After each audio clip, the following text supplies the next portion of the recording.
Welcome to EP Daily. We're hanging out with Queen Victoria in London, England, and today we're getting our first real look at Metal Gear Online in the rundown. Plus, Jose finds out how the action-heavy PC game Broforce is coming to the PS4. And then Steve and Raju become lovers in a dangerous space-time. Also coming up, Marissa and Jose get tactical in their pockets with Sentinel Command. We check out the James Franco and Jonah Hill movie, True Story, and much more today on EP Daily. Brought to you by EB Games. I'm your host, Victor Lucas, bringing you the latest and everything cool every single day. And one of my soldiers in the field just used the Fulton to extract something very cool. It's called the Rundown. Snake is about to get some reinforcements from his friends. The online multiplayer component of Metal Gear Solid 5: The Phantom Pain will finally deploy on October 6th and will be free to anyone who already owns the game. Known as Metal Gear Online, it has a strong emphasis on team coordination, with players required to work together in order to complete their objectives. There are 3 different player classes: the Stealthy Infiltrator, the Intel Gathering Scout, and the Enforcer, for those of you who prefer brute force, and all 3 will come in handy. Like the main game, there will be plenty of Metal Gear-style silliness as well. Keep in mind that Metal Gear Online will only be available on consoles at first. The PC version isn't expected to arrive until January. Shenmue 3 has finished its record-setting Kickstarter campaign, but the developers still want your money. The new game wrapped up its Kickstarter campaign in July, earning more than $6 million after setting a goal of just $2 million. Apparently that wasn't enough, because the developers have started a new crowdfunding campaign where fans can donate money to the project via PayPal. This will last until the end of the year. More and more games have been using crowdfunding sites like Kickstarter, with developers saying that it's the only way to get niche projects off the ground. Shenmue 3 itself failed to get a green light for years. It's slated to launch in 2017. Come on, let's hurry. I feel a little bit bad for my pal Marissa Roberto, because these are 2 big games that you probably don't know all that much, or you haven't spent too much time in these worlds. I know about them. I just don't care enough about this style of game, especially the Shenmue series. I know everybody freaked out about it. I think that there is total validation with this particular project to get made through this crowdfunding kind of thing, but I think that there is a skepticism out there around a lot of games. I think that crowdfunding has generated some excellent titles like Shovel Knight, and they can be used for good, but there's just so much saturation in crowdfunding right now, and there are projects that just sort of end up not getting made, and it gets a little frustrating. Well, especially for those backers like you that jump into it. I've been burned a couple times already. You have been burned. Did you invest in the Shenmue? Not in Shenmue, no. Oh, okay. No, Jose did. I'm pulling back. I'm pulling away from spending on crowdfunding for a while. I feel like there is some ethical sort of lines to be drawn there, because, you know, we talk about these things and we review them. I don't know. I'm a little torn, because I would love to see these things get made, but I also feel the market should bear that out. Do you trust the people behind Metal Gear to bring us decent DLC? This is almost a GTA-sized experience, Metal Gear Solid 5.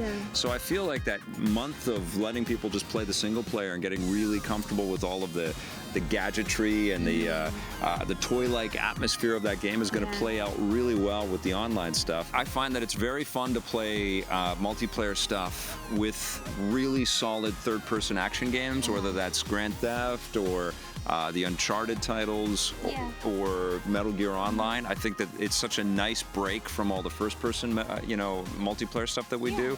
Because these are the best third-person games that you can play, and suddenly you get thrown into this crazy, They're so heavy, though. They're so heavy. Oh, you have they to take spend a some lot time. out of you. Yeah, for sure. So we'll see. We'll see what happens with Metal Gear Online. I'll be playing, definitely. I don't know for how long. Where are we going next, Victor Lucas? We are going to check out Broforce on the PlayStation 4. Here's Jose. What's enough maggots? It's going to take more than holding the trigger to win this war. I'm here to show you some advanced tactics. We're talking about Broforce, the ultimate bro game. What makes Broforce such a special thing? Broforce is special because it gets into the subtle nuances of American foreign policy without going too over people's heads. You can blow up everything except for the American flag and the ground on which it stands. It's about freedom, it's about cooperation. You see a cage, there's a bro inside, you bust that cage open, you free the bro, you teamwork your way to freedom. It's a game about passion. It's about love. It's about taking fair use as far as you can take it. Rambro, Brobocop, Bromando. They're all here in original bro form. Delicious. Just hearing you talk about it is one of the most exciting things I can get behind my bro mind. Why did you feel like this was the best group of characters to put together for this Broforce? Well, I personally didn't put them together, but I can imagine that each character probably came to the developers in a dream or a vision or some kind of spiritual quest or journey and said, I need to be in this game. So when you get characters like Indiana Brones, who just died behind me, it speaks to an archetype in the human mind. Obviously, we have all the bros, but is there some sort of main conquest? Is it just to rescue all the bros? Are we striving for the fight to the right to save and the rights to fight? My words exactly. That's exactly. I couldn't put it any better myself. It's absolutely right. At the end of every level, you got to do what Americans do every time we go into a conflict. You got to kill the devil, bro. You kill the devil, you get to the chopper, and you move on to the next land where you got to liberate a lot more people who've been enshrouded by their own personal beliefs. Why would the devil not be a bro? Like, he should just learn that you don't mess with the Broforce. Why would people even want to stand in front of the Broforce when they have such awesome bro power? You're getting into some complicated philosophical questions there, Brose, and I appreciate that. In the idea of the cosmology of God and the devil is the adversary sent to push man, to challenge us to become better than we are. So the devil is the anti-bro, and therefore the bro that we all fight to achieve the destruction thereof. Do each of these individual bros have their own bromance? Every bro is different. Every bro shoots differently. Every bro has a different special. Bros even walk differently. Cherry Broling got a machine gun for a leg. She's got a limp because she's got a machine gun for a leg, and that's all right. She's differently bro-able. Oh, I love Broforce. I play it every time I boot up my PC in Steam. I can't wait to see how a console port comes out. Yeah, and I love how our bro was talking about Broforce. He loves that game too. Don't go anywhere because after the break, our bros in Toronto are going to be talking about lovers in a dangerous space-time. Don't bro anywhere.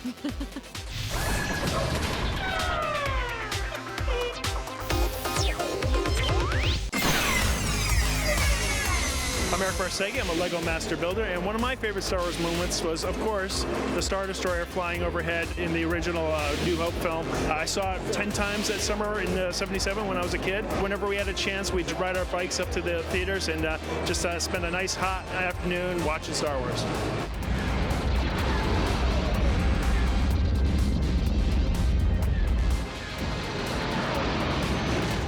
Great stuff, Eric. You have an awesome job. I'm sure making Lego Star Wars stuff is probably a big part of what he does. Yeah. Well, we also have awesome jobs, Victor Lucas. Yes, we do. You know what? We have two guys in Toronto now reviewing a game made right in Toronto. This is Lovers in a Dangerous Space-Time with Stephen Raju.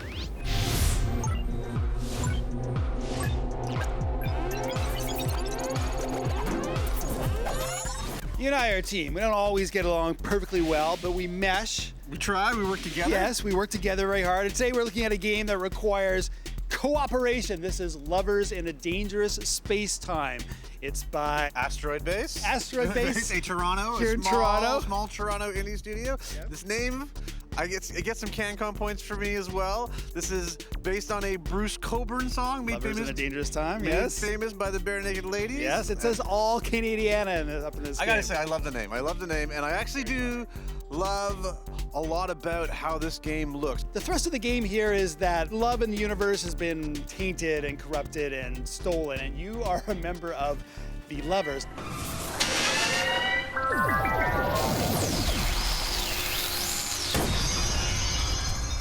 You gotta get the love back into the universe, and what this requires you is to go through these little galaxies and save these little space bunnies. Now, the neatest thing about this game is it actually is really, really inspired by the scene from Star Wars and the Millennium Falcon where you saw Han Solo and Luke Skywalker running around shooting TIE fighters. And so basically, the job in this game is to run to turrets, shields, and also fly your sort of bathysphere-like ship through these galaxies to find these space nuts. You've got two people, and that it's meant to be played cooperatively. You can play with an AI pet, which you order around the ship. Which is also adorable.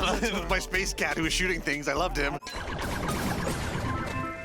You've got essentially 6, 7, 8 different stations in your ship, and only 2 of you to man the whole thing. So while somebody's driving the ship, somebody else will be on a gun, or like one of you's on a turret, the other one's manning the shield, or one of you's like on this turret here, the other one's using the super weapon. There's all these components you've got to somehow work together, and it's all about communication, it's all about teamwork, it's all about cooperation. It's not about screaming at your co-op partner, although you will be tempted to Get go, the shields! "Get Get the on the shields!" turret! Shields! The raise there! You gotta be the shield! Dude, we're hitting the freaking charcoal asteroids! Get on the freaking gun! We should clarify, this is couch co-op. Yes. It's local yes. only. Yes. So there is no sort of online component, although I kind of wish there was. I think you gotta be sitting next to the person you're working with. You know what? It absolutely takes this game to an amazing level when you can get 2 players who actually can figure out what to do, and like it's funny when you both go for the exact same gun. It's like no, you go low. You can play it alone, and I did a lot. My one problem with that is that there's no sort of autopilot function. Like, when you're playing alone, your pet can't fly the ship, you are the only one who can fly. Basically, when you hit Y, you can send the pet to one of the stations, so you need shields now, or the super weapon, or guns. And then there's also this crazy little upgrade system where you get these gems. The different flavors of gems do different things. Like there's power gems and metal gems and beam gems, and depending what component you put it on your ship, it has a different effect. You put the beam on a turret, it makes the turret into like a beam weapon. If you put it on the engine will actually shoot out a beam when you thrust. For a very cute looking game, it's actually very difficult. Yes. You've got to have really great communication. You're always being attacked by enemies. So there's like waves. You got to survive 12 waves of attacks as your ship is decreasing. You're trying to protect And your there's no warp drive. checkpoints in the missions, so you keep getting kicked back to the beginning. Boss battles, there's like all these different mechanics they keep throwing. I can see why it took them so long, because they've got a really interesting core mechanic, which is 2 people running different stations in a ship, but they've kind of expanded it out. This game, I was really excited when I first heard about it. I started playing it and I was thinking like, I think I'm gonna get really tired of this. It doesn't overstay its welcome. I think it's full of charm. This game has been in a long time in development by Toronto Studio. What do you think of the end result of Lovers in a Dangerous Space Time? You know what? It got me, 8 out of 10. It's an 8.5 for me. Oh man, I'm so jealous of those 2. I've been wanting to play that game ever since it was announced forever ago. I can't believe it's finally out. Well, when we get home, you can play it as well. Oh my god, thanks. All right, well, stick around. When we come back, we're reviewing True Story, and that's a true story. From my calculations, I'd say pretty ordinary.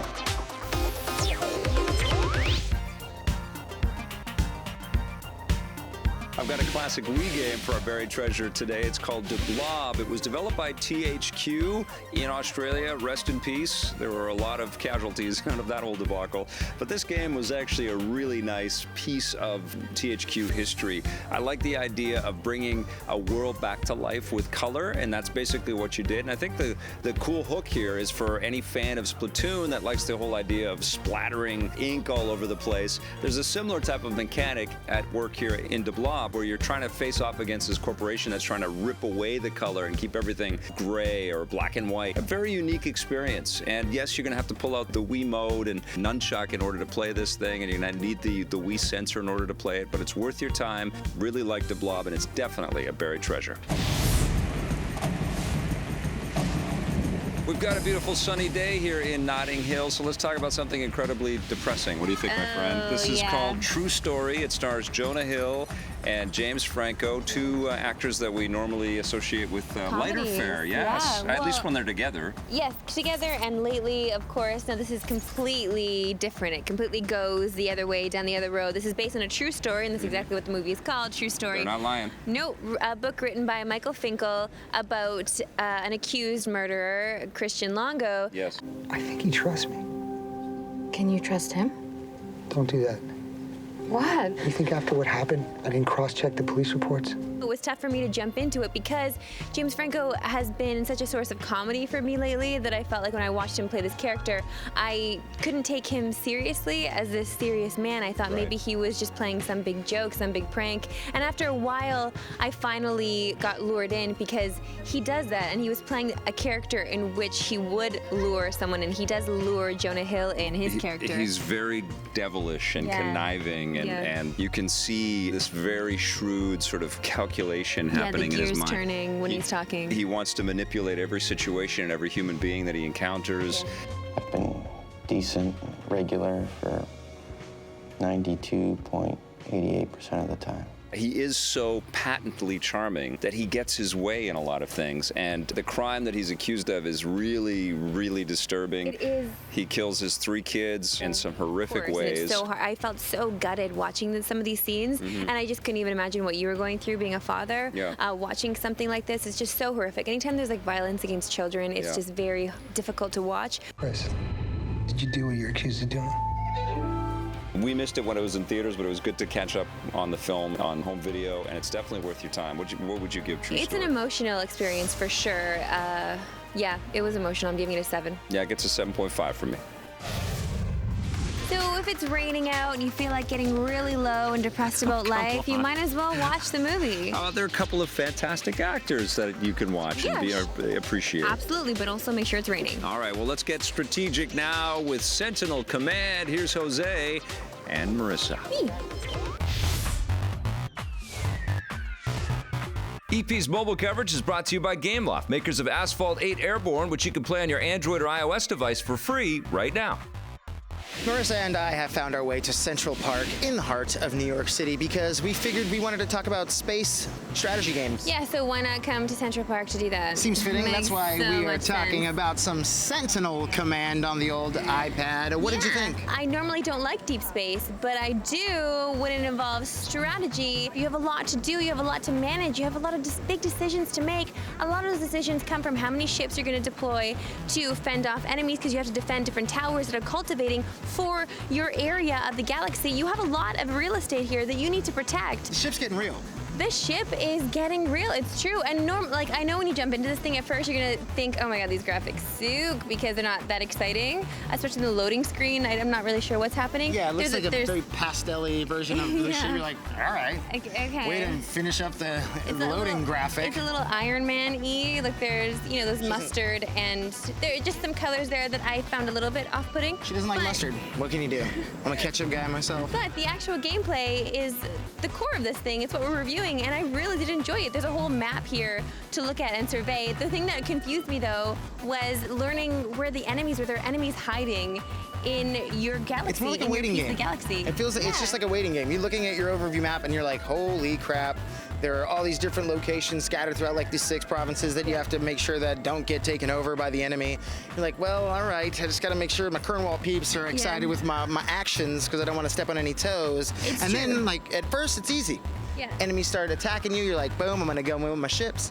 Sure, you're gonna up your shield, and then you're gonna upgrade everything when you're done that. There's so many upgrades to be had here. It feels so good to upgrade. I love it so much. Yeah, and you have different kinds of weapons too, so it's not just necessarily like, at first I was just going in and attacking. Yeah. That's what I was doing. Yeah. Blowing stuff up. It's a good Blowing strategy. these ships to smithereens, if you will. And then you got started getting attacked by multiple ships and you have to strategize. You're like, well, this guy's hitting me now. I gotta sort of back off, use my shields, waste my turn. I don't use attacks, use some shield. Maybe I'm gonna scan him, so I'm gonna know how to attack, so I don't just necessarily try to attack and keep missing, which can't happen. True. I'm gonna keep playing this thing, are you? Yeah.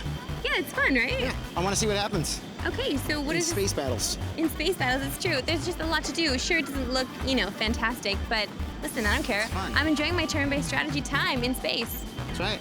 Me too. That's why I'm giving Sentinel Command an 8.5 out of 10. Yeah, it gets a 9 from me.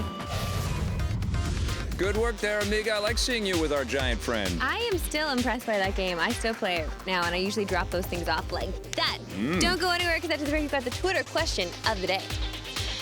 If you want more EP, go to our website, epn.tv, for bonus content and full episodes. We're also on Facebook and Twitter.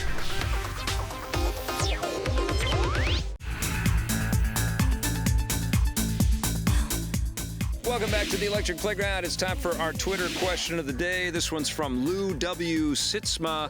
Why are digital download prices for new games the same price as the physical copy? Shouldn't they be cheaper? Excellent question. Yeah. Yes, I have thought about this many times, especially when I'm sitting there downloading a game. I don't have anything physical on my hand to look at. Yeah. We didn't pay for any plastic or the disc. Yeah. Or, the thing on the shelf that I like to display. If I'm not paying for that, why am I paying so much? It's not fair to the retailers. It's not fair to these partners that the game companies have built up relationships with for many, many years. All right. And at launch, when these new games come out, I think it only makes sense to have parity with the pricing, because then everybody's kind of in the same boat together. I mean, these retailers have been a part of this video game industry for forever, and they shouldn't be just denied and ignored and kind of affronted. But now what does happen and what should happen is quickly after release, there are different ways to access games at different prices. So, you know, do your best to research and find the best prices and values out there. Okay. But I will say that I still prefer physical. You know, too. I still prefer, especially for the big AAA titles. Oh my God, you need that copy. I love displaying those games on my shelf, number one, but also I hate waiting for a game to download. That's big. It takes forever. Takes way too long. Sucking your internet data, and if you've got a cap, you've got issues, but also it fills up your hard drive. And then when you delete it, you got to download it again, right? As opposed to just sticking a disc in. And so if you're going to pay the same price, just go physical. I think so, yeah. If you're going to get a game brand new at launch, if it's a AAA, you know, worthy of a physical copy, go out and get the physical. It's better. Right. So you need the retailers. The retailers need to be good partners in all this. Good question, though. But games should still be cheaper. Yeah, I for think, sure, right? obviously. Games should just be cheaper so more people are playing. Remember, you can ask us questions and get caught up on the show at epn.tv. We've got more coming for you in the next episode of EP Daily, including a new look at Halo 5 Guardians. Thanks for watching. Bye. EP would like to thank its sponsors, Nintendo, Xbox. Let's talk about the co-op here, because you can just drop in and pull out whenever, right? You can do that for the entire campaign. Yeah, co-op is a big focus for us. So part of that is ease of co-op. So when you're playing a co-op campaign, it's running on dedicated servers. So seamless drop in, drop out. So if you're playing by yourself, you can have your friend come in, take over that AI character, and then if they gotta leave for whatever reason, go to dinner, whatever, they can leave, and then AI will come in seamlessly and take over for them. Doc, you buying the first drink when we're done? You ask, you buy.